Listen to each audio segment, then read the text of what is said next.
High peon, আসসালামু আলাইকুম। সবাই কেমন আছেন? আই হোপ সবাই সুস্থ আছেন, ভালো আছেন। আমরাও আলহামদুলিল্লাহ আল্লাহর রহমতে খুব ভালো আছি। আবারও নতুন একটি ব্লগ ভিডিও নিয়ে আপনাদের মাঝে চলে এলাম। আশা করছি আমার আজকের ভিডিওটা আপনাদের কাছে খুব ভালো লাগবে। ভিডিও শুরুতেই আমি বলবো, এই মুহূর্তে যেখান থেকে আমার ভিডিওটা দেখছেন, আশা করব একটা লাইক দিয়ে আমার ফুল ভিডিওটা কন্টিনিউ করবেন। আপনার ছোট্ট একটা লাইক আমার ভিডিওটা অনেক মানুষের মাঝে পৌঁছে দিতে সাহায্য করবে, তাই আশা করব একটা লাইক দিয়ে আমার ফুল ভিডিওটা কন্টিনিউ করবেন।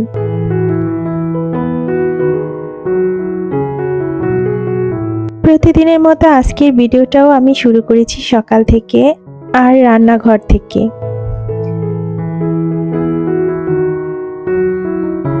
প্রতিদিনের মতো শুরু হয়ে গেল আবারও একটি কর্মব্যস্ত দিন।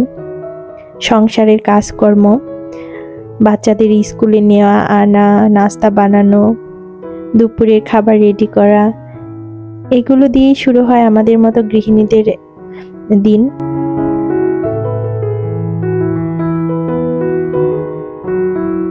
আর এই যে আমি সকালের জন্য কিন্তু এখানে চাপটি বানিয়ে নিচ্ছি এখানে, আর হচ্ছে আমি দুধ চা করব। আমার কাছে কিন্তু চা দিয়ে চাপটি খেতে ভীষণ ভালো লাগে, কার কার আমার মতো এরকম পছন্দ।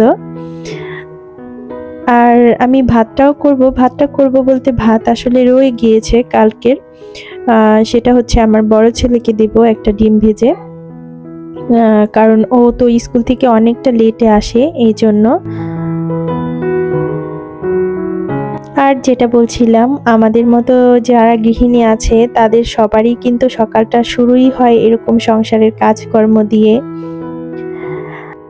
সকালের নাস্তা বানানো, বাচ্চাদের স্কুলে নেওয়া আনা, ঘরের কাজ করা, রান্না বান্না, এগুলো দিয়েই শুরু হয়।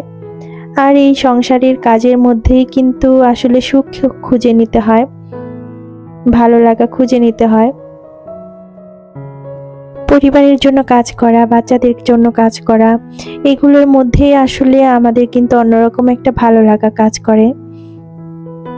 আর এই যে আমি কিন্তু সবগুলো চাপটি কিন্তু এখানে বানিয়ে নিচ্ছি। সবগুলো বলতে এখানে তো আর আমার বড় ছেলে খাবে না, আমাদের যতটা লাগবে ততটুকুই বানিয়ে নিচ্ছি।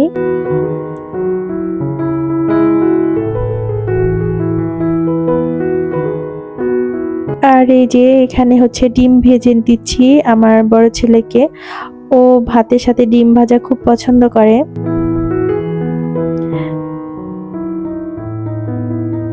এতে করে অবশ্য আমার একটা সুবিধাও হয়েছে, কারণ দেখা গেল যে একদিন ভালো না লাগলো রান্না করতে বা শরীর খারাপ লাগলো, তো দেখা গেল যে আমি ডিম ভেজে দিলাম, তো ওরা খেয়ে নিল। আমি যখন এর আগে একবার অসুস্থ ছিলাম তখন আমি কিন্তু প্রায় 2 দিন রান্না করতে পারিনি। তো এরকম ডিম শর্টকাটে রান্না যেগুলো আছে, যেমন টমেটো দিয়ে ডাল চচ্চড়ি, ডিম ভাজা, এগুলো কিন্তু আমার বাচ্চারা ভীষণ পছন্দ করে। তো এতে করে আমার কিন্তু একদিক দিয়ে সুবিধাও হয়েছে, কারণ টমেটো দিয়ে যে ডাল চচ্চড়ি, এটা কিন্তু বসিয়ে রেখে অন্য কাজগুলো করা যায়, খুব একটা ঝামেলা করতে হয় না। তো এর আগে যখন আমি অসুস্থ ছিলাম তখন আমি এগুলো দিয়েই 2 দিন চালিয়ে নিয়েছি, তেমন একটা প্রবলেম হয়নি।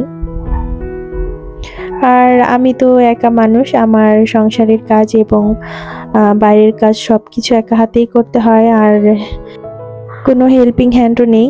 আর এই যে এখানে কিন্তু ভাপা পিঠা আছে সকালের নাস্তার জন্য। এটা আমার পাশের ফ্লাইটের যে ভাবি, উনি বানিয়েছে। তো ভাবি প্রথমবার নাকি ভাপা পিঠা বানিয়েছে, কিন্তু পিঠাগুলো কিন্তু ভালোই ছিল আর আমার কাছে ভালো লেগেছে। নরম নরম ভাপা পিঠা আমার কাছে কিন্তু বেশ ভালোই লাগছিল। আর সকাল সকাল এরকম ভাপা পিঠা হলে মন্দ লাগে না শীতের দিনে। আর এই যে এখন চলে এসেছি আমি দুপুরের রান্নায়। তো আজকে দুপুরে আমি হচ্ছে রান্না করব সবজি দিয়ে পাবদা মাছ।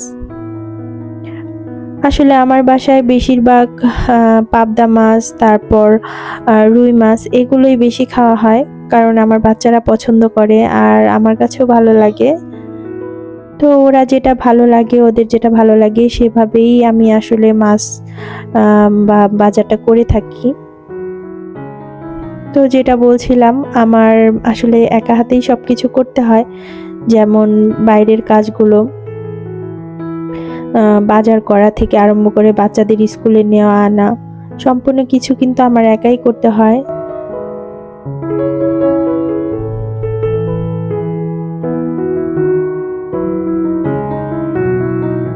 আর আমি যেহেতু একা মানুষ, তো আমি আমার সুযোগ সুবিধা মতো সেভাবেই কাজটা করি। যেহেতু আমার কোনো হেল্পিং হ্যান্ড নেই, তো আমি দেখা যায় একদিন পর পর ঘরটা মুছি, মানে আমার যেভাবে আর কি সুবিধা হয় আমি সেভাবেই কাজগুলো করে নিই।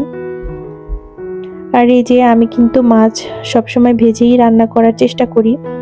আমার কাছে ভাজা ছাড়া মাছ খেতে ভালো লাগে না, এর জন্য আমি সবসময় ভেজে রান্না করি মাছ।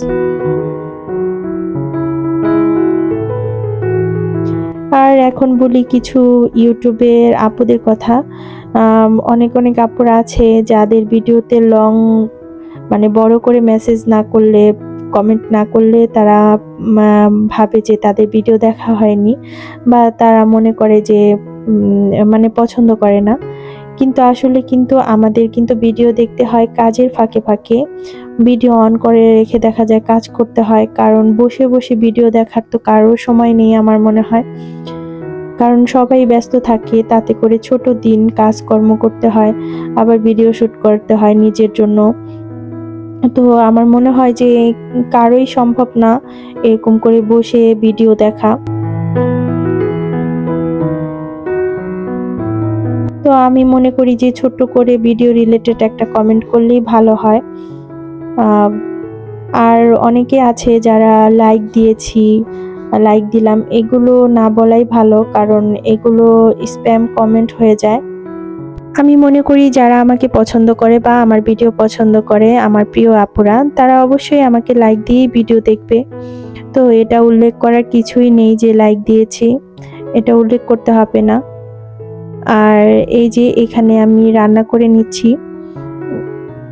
আমি সব সময় সবজিটা দেওয়ার পর সব মশলাগুলো দেই, তেলে মশলা দেই না। আমার কাছে তেলের ভিতরে মশলা দিলে মনে হয় যে মশলাটা পুড়ে গিয়েছে। আর এই যে এখানে শীতের দিনে যে কালারফুল যে সবজি, এই জিনিসটা আমার কাছে ভীষণ ভালো লাগে। দেখতেও দেখেন মাশাল্লাহ কত সুন্দর লাগছে, 2-3 রকমের কালারফুল সবজি, দেখতে কিন্তু ভীষণ ভালো লাগছে। আসলে শীতের দিনটা আমার কাছে এজন্য ভালো লাগে যে সব সবজিরই দাম অনেক কম থাকে। আর আমি তো ফুলকপি, গাজর এগুলো তো অনেক পরিমাণে স্টোর করে রাখছি, ফ্রোজেন করে রাখছি।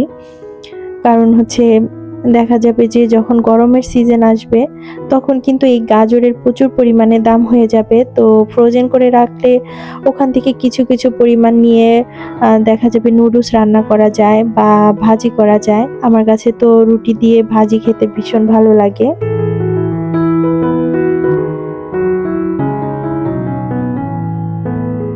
তো আমি এখানে সবজিটা খুব ভালো করে কিন্তু কষিয়ে নিয়েছি। আর এই চুলায় দেখতেই পাচ্ছেন আমি কিন্তু গরম পানি অলরেডি করে রেখেছি, কারণ গ্যাস যেহেতু এমনিতেই সবসময় কম থাকে, তো গরম পানিটা দিলে রান্নাটা দ্রুত হয়ে যায়।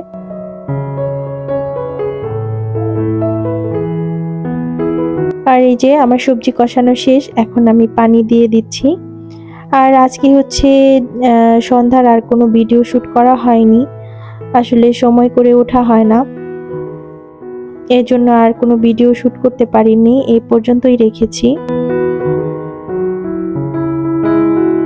তো আজকের ভিডিও এই পর্যন্তই, ভালো থাকবেন সবাই, দেখা হবে পরবর্তী নতুন কোনো ভিডিওতে। আমাদের জন্য দোয়া করবেন। আর আপনাদের কাছে যদি এই ধরনের লাইফস্টাইল ভিডিও ভালো লেগে থাকে তাহলে আমার চ্যানেলটা সাবস্ক্রাইব করে আমার পাশে থাকতে পারেন। তো আজকের মতো এখানেই বিদায় নিচ্ছি, ভালো থাকবেন সবাই, আল্লাহ হাফেজ।